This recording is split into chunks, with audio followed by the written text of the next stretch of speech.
Vous parlez en fait de sommeil si on s'est fait réveiller. Attention, attention, Achtung! Tous les haut-parleurs de ces caves, bureaux, couloirs, une résonance à tout casser, tympans et la voûte. Attention à quoi? La vigue commençait à dormir au fond de son fauteuil.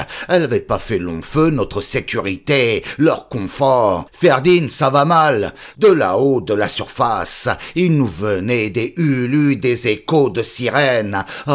Et des précis de petites salves. Il devait tirer contre quoi? La vigue, Lélie, tu l'as vue? Elle était partie de l'autre fauteuil. Elle est sortie avec Bébert. Nom de Dieu, il l'avait laissé. Tu l'as pas retenu. Et toi? C'est vrai, j'aurais dû me méfier. Fatigue, pas fatigue. Le manie de Lily s'en foutre que ce soit défendu. Sortir coûte que coûte. Fugueuse dans un sens. Elle me l'avait fait à Sartrouville. Promener Bébert. 11h du soir au bord de la Seine. Les Allemands étaient en face. En reconnaissance. L'autre rive. Forcément. Elle et sa lampe. Il l'avait visée. Taf, taf. Nous partions le lendemain avec l'ambulance et les nourrissons et la pompe à incendie et les archives municipales. 7 camions, Sartrouville, Saint-Jean d'Angély. Cet incident des coups de feu allemands, la berge en face, l'avait beaucoup amusé. Je lui avais dit ce que j'en pensais. Au diable ce que je pensais. Je suis sûr là qu'elle était sortie juste parce que c'était défendu. Et avec Bébert, j'attrape mes cannes. La vigue me suit. Un escalier, le couloir, nous montons, le tunnel. Oh, je m'en doutais. Oh, c'est du propre. Le barouf de tout, plein l'air de sirène. Peut-être un bombardement. J'entends pas de bombe. Mais taf et rrr, bataille de rue. Peut-être des parachutistes, des vrais, pas des rigolos comme nous. Ça doit tirer au fusil tout près. J'appelle. Lily! Lily! Voilà, voilà. Ah, elle est vivante. T'es blessé? Mais non, mais Bébert sort plus.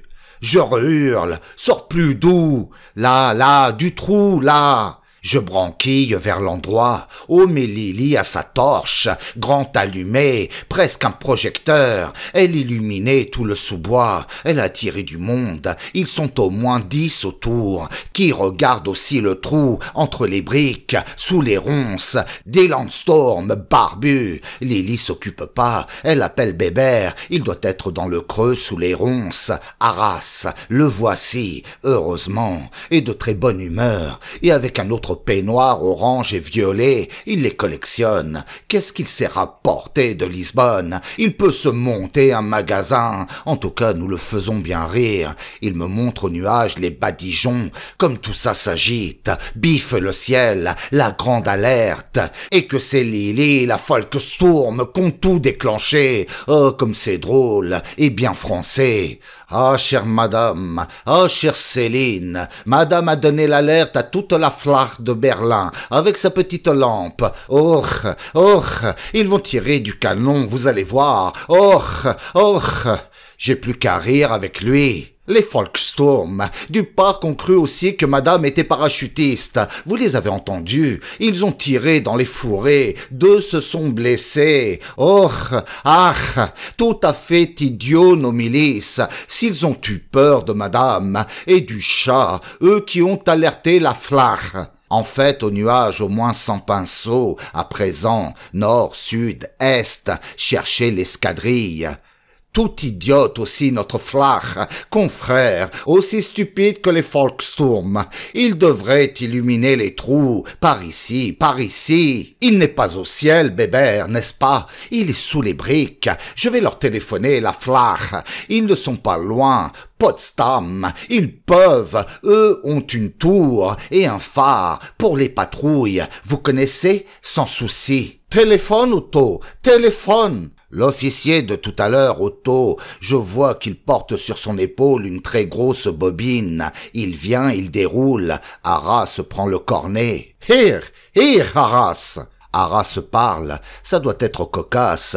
De nous, il parle. À quelqu'un là-bas, à la flare. C'est trop rigolo. Ah, ah, ouah. L'officier SS reprend le cornet et le fil. Tout de suite, les pinceaux se rabattent. Des nuages vers nous, sur nous, en oblique. Un d'abord, puis trois, puis tous. On peut dire qu'on y voit clair, plus clair qu'en plein jour. Même à travers les taillis, clair blafard. Même les militaires sont blafards et les buttes de briques. Et Arras, avec son peignoir, il fait énorme bonhomme de neige, blanc éblouissant, seulement ses lèvres, noires. Je lui demande, maintenant ils vont nous tirer dessus?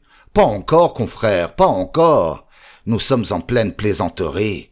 Bébert l'intéresse.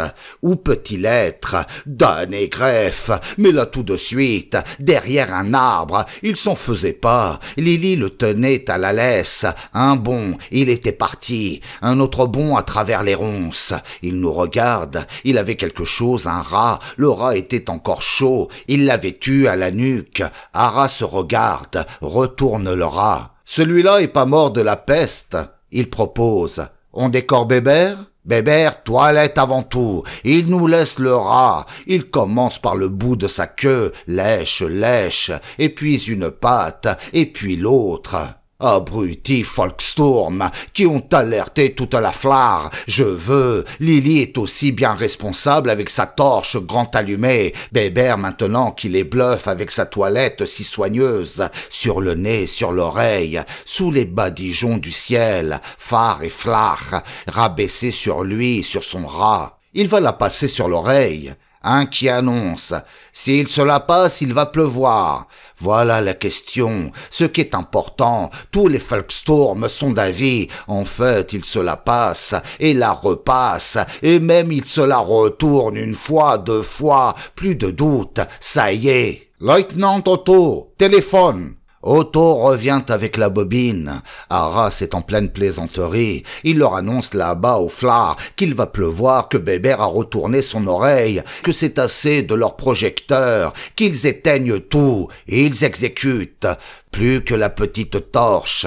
On redescend à nos cavernes et à nos sandwichs et fauteuils. Chacun un gros peignoir tout près, même très gros éponges carasse, aussi comme lui, rouge et jaune, à fleurs. Nous enlevons nos canadiennes. Ouf, et juste eu le temps d'un sandwich, deux. On aurait pu un peu dormir, même Bébert. Nos papiers étaient là, j'oubliais, sur chaque fauteuil, signés, tamponnés.